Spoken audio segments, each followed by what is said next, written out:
morning, student. Welcome to the class.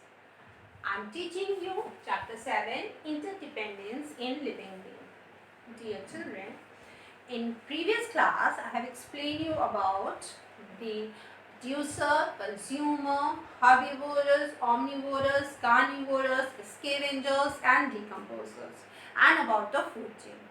In this video we will start from the food chain. So you recall your memories and learn more about food chain. What is food chain is?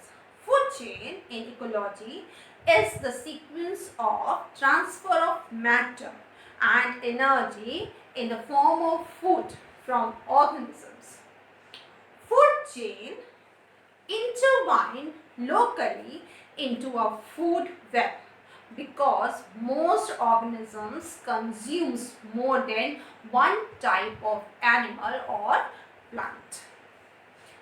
Plants which convert solar energy to food by photosynthesis are the primary food source.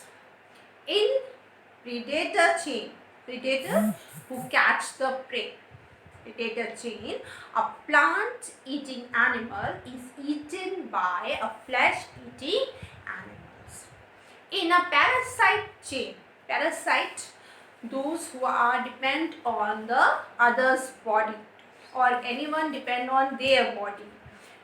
In parasite chain, a smaller organisms consumes part of a large host and may itself be parasites by even smaller organs.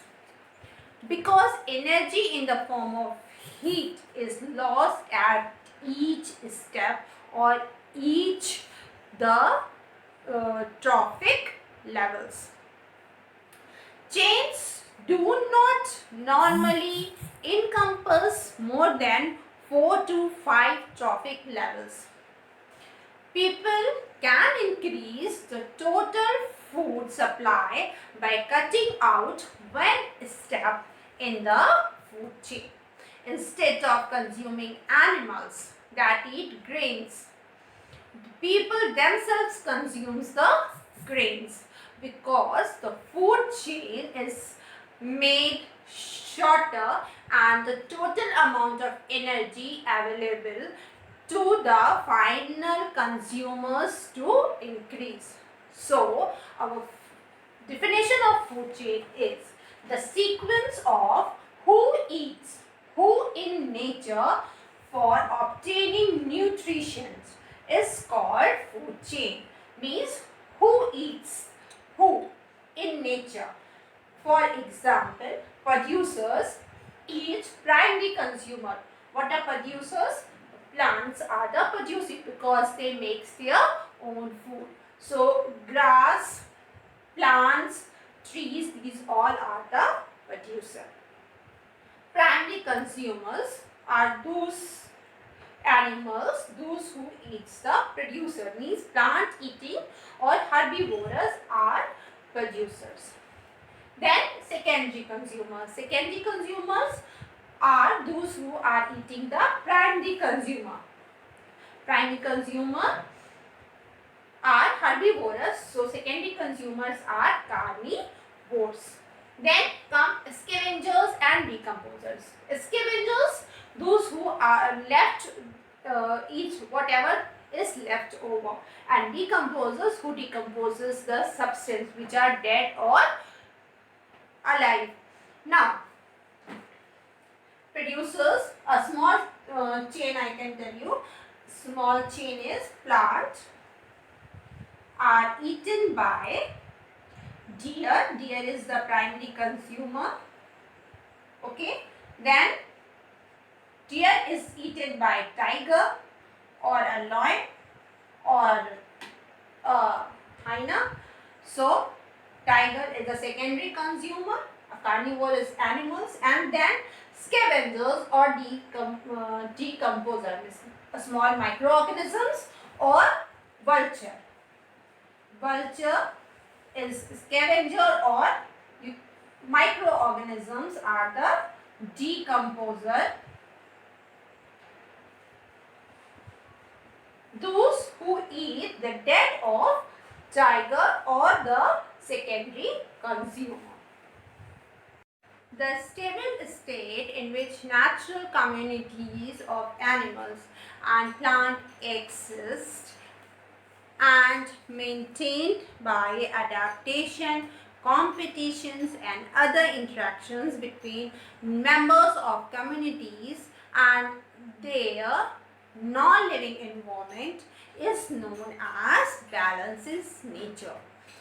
Dear children, balance in nature is very important.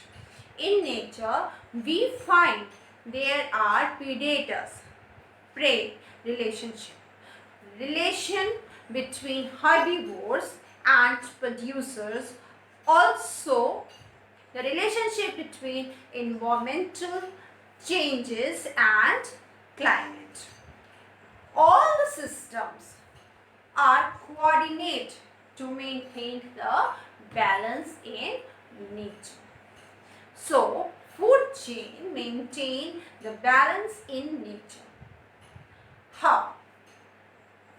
You can imagine if a particular kind of organism is removed from the food chain, what is happened? What will be happened? It will disturb and affect all living things on earth. Every single organism on the planet earth lives by depending on other in name of food chain. If food chain get disturbed, it will leads to a sources or severe ecological imbalance. Suppose only herbivores is in a forest. Then what will happen? They eat all the plants, all the grass, all the vegetative part of a forest. When all the plants or vegetative part is over, all animals start dying. All herbivorous animals started dying. So that is why carnivorous or flesh-eating animals balance this situation. They eat herbivorous. They eat the animals, those who are eating the plants. So, the presence of all animals and plants is important for maintaining the balance in nature. Ecological imbalance is when a natural or human caused disturbance descriptions the natural balance of an ecosystem.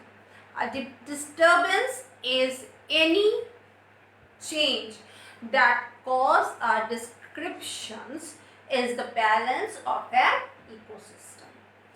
For example, natural disturbance are the volcanic eruption, flood, drought, natural fires. Human also caused disturbance like logging of forest, pollutions, overhunting of species. After a disturbance occurs, an ecosystem can recover back to a balanced state.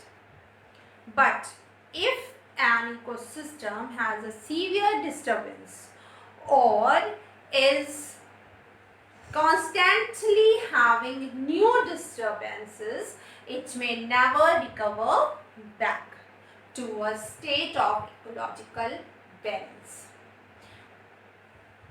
Restoring the balance in nature to maintain balance in ecosystem. Government set up national parks and sanctuaries. Cutting of trees is strictly banned. Planting more trees. Encourage people to plant more and more trees and protect the wild animals. It will save the balance in the nature. Thank you, students.